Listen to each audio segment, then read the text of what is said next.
Hello everyone, আসসালামু আলাইকুম। তো আজকের এই পাজামার মুহুরির ডিজাইনটি তৈরি করার জন্য আমি এখানে একটি মুহুরির ভিতরে কিছু মার্ক করে নিয়েছি। এক্সট্রা আরও একটি কাপড় নিয়ে নিয়েছি। তো সেমভাবে কাপড়টিতেও মার্ক করে নিয়েছি। তো দেখুন, এখানে প্রথমে আমি 1 ইঞ্চিতে একটি মার্ক করেছি। তারপর সবগুলো পয়েন্ট আমি দেখুন 2 ইঞ্চি করে মার্ক করে নিয়েছি। তো চওড়া এখানে 2 ইঞ্চি পরিমাণ নিয়েছি এবং ঘরগুলোর লম্বাও নিয়েছি 2 ইঞ্চি পরিমাণ। এই যে দেখতে পাচ্ছেন, সবগুলো ঘরের লম্বাই 2 ইঞ্চি পরিমাণ নিয়ে নিয়েছি। শুধুমাত্র প্রথমে আমি চওড়াটা 1 ইঞ্চি পরিমাণ নিয়ে তারপর সবগুলো 2 ইঞ্চি করে নিয়ে নিয়েছি। এরপর নিচে যে এক্সট্রা কাপড়টি নিয়ে নিয়েছি, দেখুন কাপড়টি চওড়া নিয়েছি টোটাল 2.5 ইঞ্চি পরিমাণ এবং উপরে 1/2 ইঞ্চি পরিমাণ এখানে একটি মার্ক করে নিয়েছি। এটি সেলাই করার জন্য আমরা 1/2 ইঞ্চি মার্ক করে নিয়েছি। তো 1/2 ইঞ্চি মার্ক করার পর দেখুন নিচে ঘরগুলো এখানেও সেমভাবে 2 ইঞ্চিতে মার্ক করে নিয়েছি এবং লম্বাও সেমভাবেই 2 ইঞ্চি নিয়ে নিয়েছি। তো এখন দাগ অনুযায়ী কাটিং করে নিচ্ছি। এই যে সবগুলো পয়েন্ট আমরা এভাবে করে কাটিং করে নিব। নিচে যে এক্সট্রা কাপড়টি নিয়েছি সেগুলো আমরা কাটিং করে নিচ্ছি। তো দেখুন আমরা সবগুলো কাটিং করে নিয়েছি। তো এই যে দেখুন এখানে যে কাপড়গুলো বের হয়েছে, কাপড়গুলোকে আমরা এই যেভাবে কর্নার করে ভাঁজ করে নিব। এই যেভাবে করে ট্রায়াঙ্গেল শেপ করে প্রত্যেকটি কাপড়কেই সেলাই করে নিতে হবে। তো এই যে দেখুন আমি সেলাইটি দেখিয়ে দিচ্ছি। এই যে কোনাকুনি করে ভাঁজ করে ট্রায়াঙ্গেল শেপ দিয়ে তারপর সেলাইটি করে নিতে হবে। এই পর্যায়ে আপনাদের কাছে একটি রিকোয়েস্ট, যারা আমার চ্যানেলে একেবারেই নতুন, এখনও আমার চ্যানেলটি সাবস্ক্রাইব করেননি, প্লিজ আমার চ্যানেলটি সাবস্ক্রাইব করে রাখবেন এবং পাশে থাকা বেল বাটনটি অল দিয়ে ক্লিক করে রাখবেন। আর যারা অলরেডি সাবস্ক্রাইব করেছেন তাদেরকে অসংখ্য ধন্যবাদ। এখানে আমরা সবগুলোই সেলাই করে নিয়েছি। সেমভাবে আমরা এক্সট্রা যে কাপড়টি নিয়েছি সে কাপড়টিও সেলাই করে নিয়েছি। দুইটি কাপড়ে একই রকম করে সেলাই করে নিয়েছি এখানে। এরপর আমরা জামার কাপড়টি নিয়ে নিয়েছি।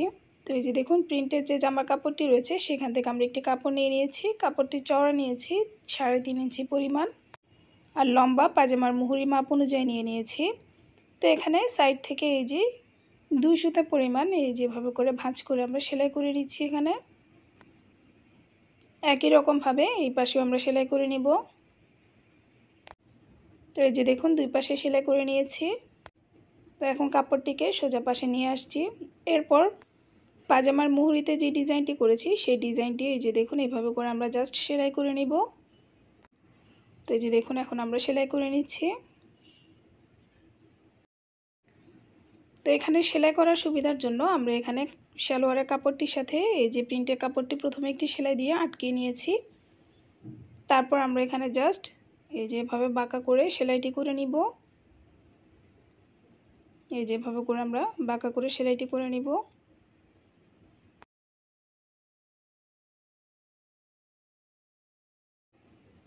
তো এই যে দেখুন আমরা সেলাইটি করে নিয়েছি। এখন এই ডিজাইনটিও আমরা এই যে প্রিন্টের কাপড়ের উপরে অ্যাটাচ করে নিব। তো দেখুন আমরা কিভাবে কাপড়টি জয়েন করে নিচ্ছি। কাপড়টিকে যেভাবে করে ভাঁজ করে রেখে প্রথমে আমরা সাইড থেকে একটি সেলাই করে নিব।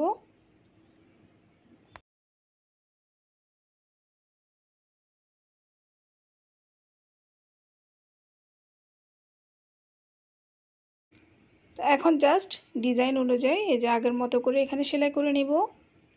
পুরো কাপড়টিতেই সেলাই করে নিব আমরা। তো দেখুন এখানে সেলাইটি করে নিয়েছি। সেলাই করার পর এখান থেকে সাইড থেকে একটি লেস ব্যবহার করব আমরা। তো লেসটিকে দেখুন এভাবে করে রেখে তারপর আমরা সেলাই করে নিব।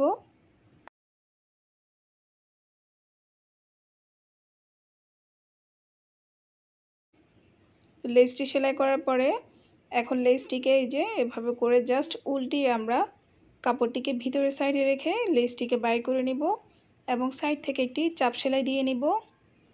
পুরো কাপড়টিতে সেলাইটি করে নিচ্ছি। আমাদের সালোয়ারের ডিজাইনটি তৈরি করা কমপ্লিট হয়ে গেছে। ভিডিওটি যদি ভালো লাগে ফ্রেন্ডস অ্যান্ড ফ্যামিলির সাথে অবশ্যই শেয়ার করবেন। ভিডিওতে একটি লাইক দিয়ে যাবেন।